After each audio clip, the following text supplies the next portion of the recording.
All right, so today what we're going to be really looking at is the rise of early labor unions in American history, why they developed, what conditions were like for workers, and how they responded through unions, and then also how companies fought them and what the stance of the U.S. government was. So, of course, there's going to be financial panics, there's going to be economic downturns, and we're going to look at a couple important strikes that happened during those times and what the results were. And of course, what are they fighting for? Well, they're fighting for wages, they're better wages, they're fighting for better working conditions. And of course, they're going to confront business leaders with a variety of strategies that we will look at. You load 16 Now, tons, what were conditions like? what do you get? Another day older and deeper in debt. St. Peter, don't you call me, 'cause I can't go. I owe my soul to the company store. So, wasn't very good, as Ernest Tubbs can tell you right here. But hey, at least the conditions were terrible, but pay was even lower. So when we look at manufactories, and we call them manufactories, is what the original names were. We drop the manu and simply they become factories. As you can see in this picture, they were probably poorly lit using natural light and early electricity. They were probably very crowded with workers, very few safe conditions, and here we see factories belching smoke. Of course, the workers usually lived within walking distance. They would have had to walk through all this stuff to get to work. Then they would have to work around it, with the machines pumping out probably carbon monoxide and all kinds of other toxic gases. Temperatures could reach 100 or more because of the hot machines, and they were expected to work. The machines had very few safeguards to keep you from getting hurt, your fingers or whatever. And as you can see in these pictures here, workers might lose their fingers, as this young boy has, and even their legs. And this young man, or this older man here, as you can see, is missing his legs below his knees. But I want you to also notice something else here. If we look over here, you can see a lunch pail. And what this tells us is that this man is still working. Yes, even after losing his legs, he's expected to go to work. Now, companies, if they were very generous, they might pay you $1 or $5 in return for you not suing. But a short story came out that I found very interesting that I read in high school, and I don't think you guys read it anymore, but it's called The Monkey's Paw. And in this story, a family that needs to pay off their home finds a monkey's paw, and this monkey's paw grants them 3 wishes. But there's a catch. Each of the wishes will come with a negative consequence that they can't predict. And of course, like most of us, a lot of, the first thing they wish for is more money. And they wish for the money to pay off their house. Well, they get the money, but it turns out that they get it only after their son is killed and mangled in one of these industrialized machines. And they get the money for that, so they're upset that they lost that. And of course, very quickly they say, well, we wish for our son to come back alive again. Well, the son had been dead for a week by this point, and he comes back. He's alive, but he's terribly mangled and rotting. And so the family uses its third and last wish to make their son go away. And of course, I guess they're left with nothing, or maybe the money to pay their house. And if it sounds familiar, it was also done as a Simpsons episode. And here you see Bart holding the monkey's paw as well too. But very few companies were as generous as that one to have paid that much money to him. Usually you were on your own if you lost your fingers or arm or whatever. Women might get their long hair caught in the machine and have their scalps completely torn off, or you'd get caught in the belts and caught in the gears. It was just absolutely terrible. Now, working conditions. Workers usually worked 6 days a week. Sunday was their off day, and of course they were expected to do family stuff and to go to church. Holidays were rare, maybe Good Friday, possibly Christmas, but very few days off each year. Wages were low for reasons we'll talk about later, but workers might get as little as 10 cents an hour, and of course this would work out to maybe $6 a week to $10 a week. No unemployment insurance. And I bring this up because so many of us have grown up in the last 60, 70, 80 years where we are so used to getting unemployment insurance, but that really dates from the Great Depression's New Deal and Franklin Roosevelt. I mentioned workman's compensation was rare, retirement pensions, only unions would offer those, and finally, Social Security is also a product of the Great Depression. These things we take for granted, and we wouldn't have had it without the struggles of these workers. Now, children were especially used in these factories. Children had smaller fingers, they could get into places that the adults couldn't, and of course they would work for less. And parents expected them to work. There was no concept of childhood, or especially being a teenager. When you got old enough to work, you were expected to work as you would have on the factory. And these pictures that you'll see, some of these were taken by an American by the name of Lewis Hine, as an Lewis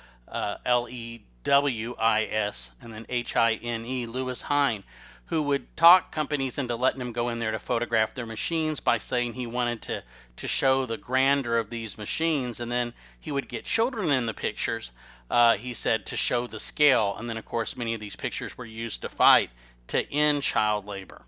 And here we see a young coal worker. You can imagine what all that coal dust would have done, breathing that in all day, what this young man's life would have been like and how long it would have lasted.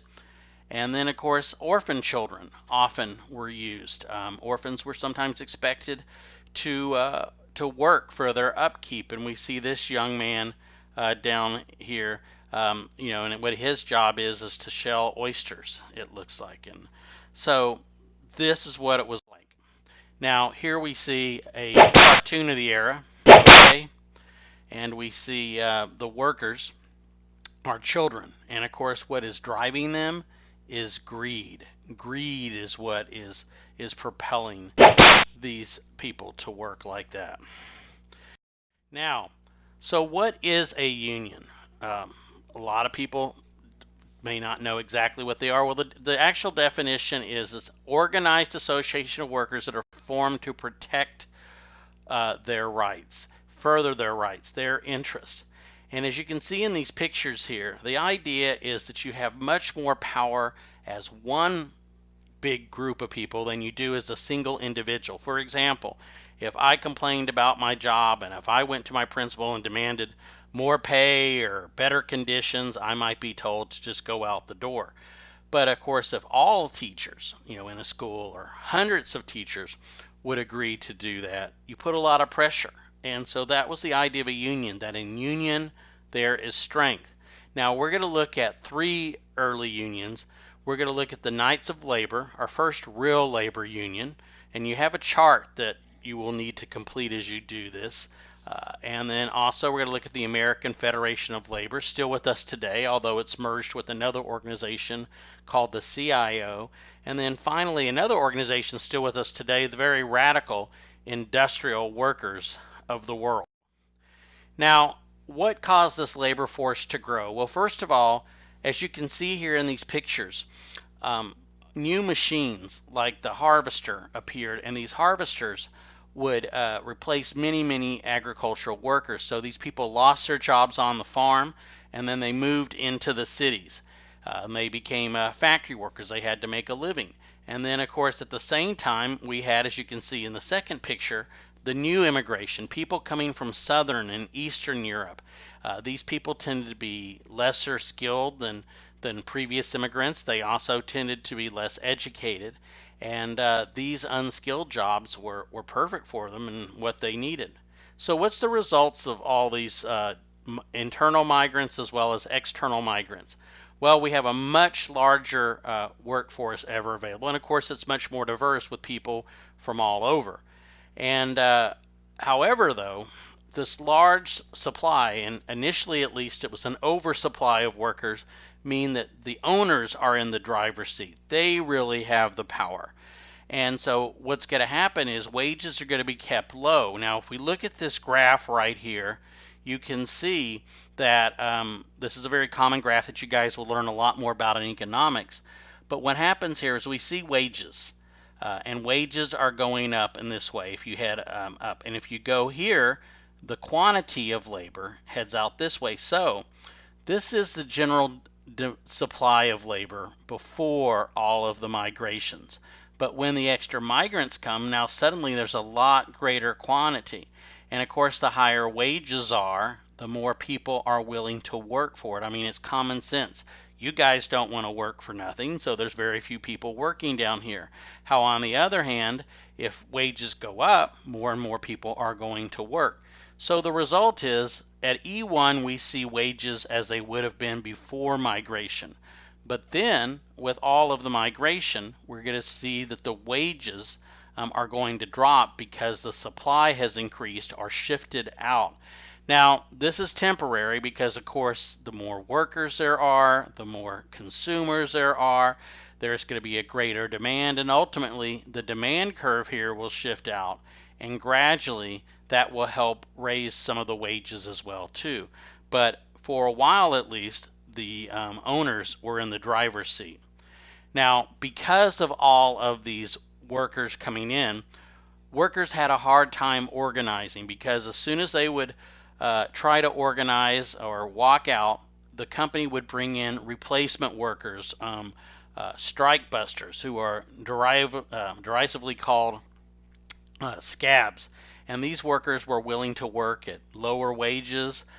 They were willing to work in much worse situations because they needed to make a living. And of course, it's very similar to a lot of people today who come here and they work hard and they work for less, and in sometimes very dangerous circumstances, when Americans won't do those kind of jobs. Now, we can see here too, AP expects you guys to understand how the labor force changed. And so we see here that in 1870, half of all Americans worked in one way or another in agriculture or farming. Manufacturing was only about a quarter, in commerce. But then, after 40 years, we see that agriculture has dropped by 20%, and a lot more people were involved in manufacturing and construction, and also more people were getting involved in commerce. And as I said, a lot of those people drifted into. Well, thank you for your attention. This is just to let you know this has been another fine production from. Sometimes you feel like a nut, sometimes you don't.